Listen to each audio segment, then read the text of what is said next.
కూర్చోండి మీరు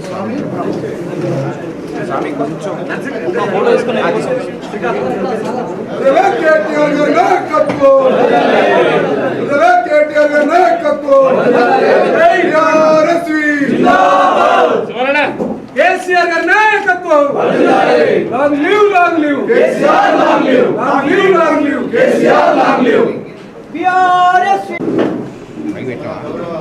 మన పార్టీ అధినేత తెలంగాణ రాష్ట్ర ఆవిర్భావం కోసం తన ప్రాణాన్ని తెలంగాణ కోసం దీక్ష చేపట్టే రోజు మన దీక్ష దివస్ కార్యక్రమంగా మనం ప్రతి సంవత్సరం బీఆర్ఎస్ ఆధ్వర్యంలో రాష్ట్ర వ్యాప్తంగా కూడా నిర్వహించుకుంటాం. అదే క్రమంలో ఈసారి 29 తారీఖు రోజు చాలా ఘనంగా మన పార్టీ వర్కింగ్ ప్రెసిడెంట్ కేటీఆర్ గారి సూచన మేరకు ప్రతి విశ్వవిద్యాలయం కూడా ఘనంగా ఏర్పాటు చేస్తాం కూడా నిర్ణయించుకోవడం జరిగింది. అందులో భాగంగా పోస్టర్ను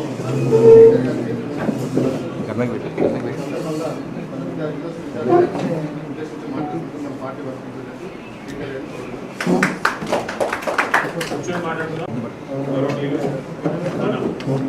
టీఆర్ఎస్ విద్యార్థి విభాగం రాష్ట్ర అధ్యక్షుడు తమ్ముడు కెల్లు శ్రీనివాస్ యాదవ్ గారు, తమ్ముడు టీఆర్ఎస్ విద్యార్థి విభాగంగా పనిచేసి తర్వాత కాలక్రమంలో ఎంపీగా ఎమ్మెల్యేగా ప్రభుత్వ విప్గా పనిచేసిన సోదరుడు బాల్కా సుమన్ గారు, అట్లాగే గౌరవనీయులు కరీంనగర్ ఉమ్మడి జిల్లా పరిషత్ మాజీ అధ్యక్షురాలు సోదరి శ్రీమతి దులవమ్మ గారు, అట్లాగే పెద్దలు రాగి లక్ష్మారెడ్డి గారు, సోదరిమణి శ్రీమతి గంటి రమాదేవి గారు, తమ్ముడు వాసుదేవరెడ్డి గారు, అట్లాగే బాలు గారు, శరత్ గారు, ఇంకా స్వామి గారు, రాయేష్ గారు, ఇంకా చాలామంది సోదరులు అందరికీ పేరు పేరున నమస్కారం. అందరు కూడా హృదయపూర్వకంగా స్వాగతం.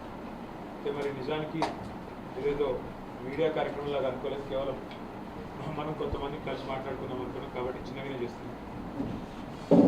29 నవంబర్ మరి పెద్దలు కేసీఆర్ గారి నిరాహార దీక్ష, తెలంగాణ వచ్చుడో కేసీఆర్ సచ్చుడో అనే నినాదంతో మొత్తం తెలంగాణ జాతిని జాగృతం చేసిన ఒక అద్భుతమైన చారిత్రక పరిణామం అనే విషయం మీ అందరికీ తెలిసింది.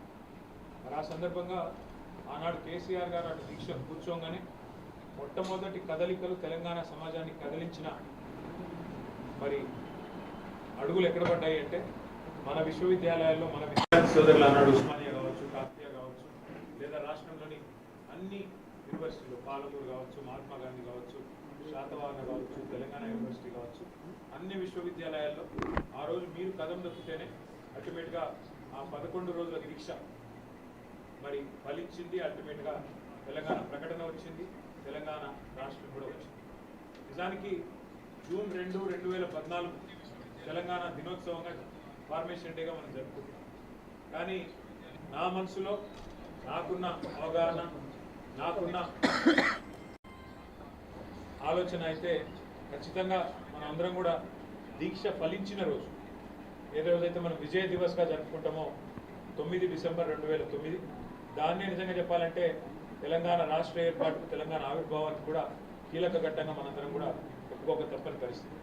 ఆ రోజు మీరు విద్యార్థులుగా 2009 నుంచి ముఖ్యంగా 2014 వరకు కదం దొక్కిన పద్ధతి, అందులో ముఖ్యంగా శ్రీకాంతాచారి నుంచి మొదలు పెడితే వందల వేల మంది పిల్లలు ఆ రోజు మరణించిన వారు, దెబ్బలు తిన్న వాళ్ళు, గాయాల పాలైన వాళ్ళు, జైళ్ల పాలైన వాళ్ళు, వీరోచితంగా పోరాటాలు చేసిన వాళ్ళు విద్యార్థి వీరులు ఎవరైతే ఉన్నారో మీ త్యాగం, మీ పోరాటం నిజంగా కూడా అనన్య సామాన్యం.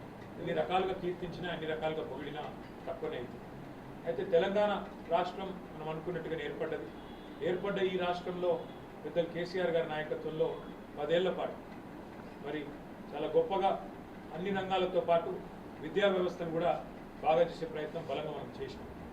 అది గురుకుల పాఠశాలలు పెట్టడం అయితేనేమి, ప్రతి జిల్లాలో మరి ఆ గురుకుల పాఠశాలల్ని మళ్ళీ జూనియర్ కాలేజీగా అప్గ్రేడ్ చేయడం అయితేనేమి, బహుశా భారతదేశంలో ఏ రాష్ట్రంలో లేని విధంగా రెసిడెన్షియల్ డిగ్రీ కళాశాలలు ఏర్పాటు చేయడంలో అయితేనేమి, వాటితో పాటు జిల్లాకు ఒక మెడికల్ కాలేజీ, జిల్లాకు ఒక నర్సింగ్ కాలేజ్ పెట్టడం అయితేనేమి, ఇట్లా ఎన్నో రకాలుగా విద్యారంగ విస్తృతికి, విద్యారంగ బాగుకు కేసీఆర్ గారు ప్రయత్నం చేసినారు. కానీ ఇవాళ కొంతమంది కావాలి రకరకాలుగా మరి గత 10 ఏళ్లలో విద్యారంగంలో ఏమీ జరగలేదన్నట్టుగా కొంతమంది అక్కడక్కడ మాట్లాడుతూ ఉన్నారు, అక్కడక్కడ విమర్శలు చేస్తూ ఉన్నారు. వీటిని తిప్పికొట్టవలసిన బాధ్యత పార్టీ మెయిన్ బాడీకి ఎంత ఉందో విద్యార్థులుగా మాకంటే ఎక్కువ ఈ బాధ్యత మీరు కూడా తీసుకోవాలని చెప్పి నేను కోరుతా ఉన్నాను. ట్రెడిషనల్ ఫార్మ్స్లో అంటే సాంప్రదాయ పద్ధతుల్లో మాత్రమే కాకుండా కొంత వినూత్నంగా బీఆర్ఎస్ విద్యార్థి విభాగం పనిచేయాల్సిన బాధ్యత, అందరం కూడా కలిసికట్టుగా కదలాల్సిన బాధ్యత మన మీద ఉంది. ముఖ్యంగా ఇప్పుడు చూసినట్టయితే 10,000 కోట్ల రూపాయల ఫీజు రీంబర్స్మెంట్ బకాయిలు ఈరోజు రాష్ట్ర ప్రభుత్వం బాకీ పడి ఉంది. 10,000 కోట్లు, ఒకటి కాదు రెండు కాదు. రాష్ట్రంలోని లక్షలాది మంది విద్యార్థుల తల్లిదండ్రులు తలనిల్లిపోతా ఉన్నారు. రేపు టీసీలు ఇచ్చే టైంకు టీసీలు ఇవ్వకపోతే పిల్లలు కూడా ఆగమాగమైపోయి వాళ్ళ భవిష్యత్తు గందరగోళం పడే పరిస్థితి ఉంది. కాబట్టి తప్పకుండా ఒక పెద్ద ప్రోగ్రాం తీసుకుందాం. ప్రతి నియోజకవర్గంలో వచ్చే నెల డిసెంబర్ మొదటి వారంలో దీక్షా దివస్ తర్వాత ఒక పెద్ద కార్యక్రమం బీఆర్ఎస్పీ ఆధ్వర్యంలోనే రాష్ట్ర వ్యాప్తంగా ప్రతి నియోజకవర్గ కేంద్రంలో వేలాది మంది విద్యార్థులను కదిలించే విధంగా తీసుకోవాలని కేవలం ఫీజు రీయింబర్స్మెంట్ ఒకటే కాదు.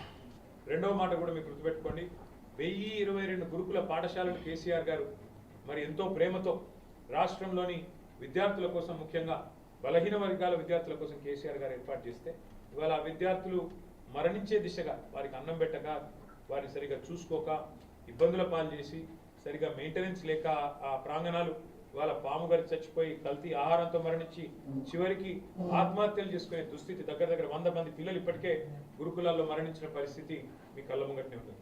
గురుకులాల మీద మీరు బీఆర్ఎస్వీ ఆధ్వర్యంలోనే బ్రహ్మాండంగా గురుకుల బాట అనే కార్యక్రమం మీరు చేసిన తర్వాత ప్రభుత్వంలో కొంత చలనం వచ్చింది, కొంత యాక్టింగ్ చేసినారు.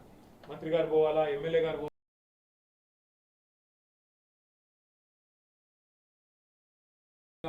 బలహీన వర్గాల విద్యార్థుల కోసం కేసీఆర్ గారు ఏర్పాటు చేస్తే ఇవాళ ఆ విద్యార్థులు